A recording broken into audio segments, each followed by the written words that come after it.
Hi, it's me again with Corel Draw Tips and Tricks. I've done several videos on the Extrude tool inside of Corel Draw, but I've really found out something new now. So if you go to your shadow flyout and go down to Extrude, I always go to the middle, doesn't really matter. This slide bar right here with the X is your direction.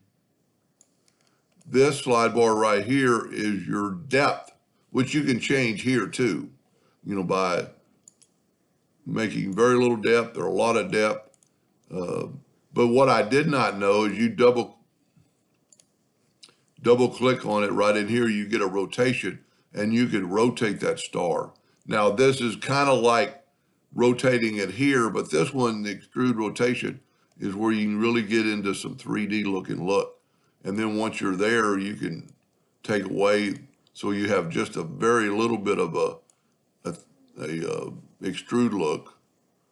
And let's rotate it back, kind of give it some up. Now there's other things you could do, which I never use the shadow.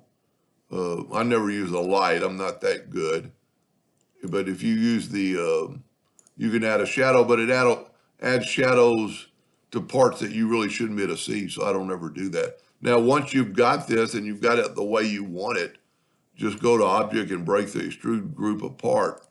And then you kind of think about, well, I shouldn't be able to see these lines because they're on that side, and I should be able to see this one, but I should not be able to see that or that or that. Definitely not that. So that's an edge. I'm going to leave this line because it's kind of like a breakup, and then I shouldn't be able to see these lines. If you think about you're looking at it, you should only be able to see the edges. So let's make the edges. That's a little irritating. I'm still working on somebody else's. When they have I want no fill or no outline when I do my smart fill. So when you do that and then take your smart fill and make the inside black, it gives it a total different look. Anyway, I hope that helped just a little bit. Thank you for watching.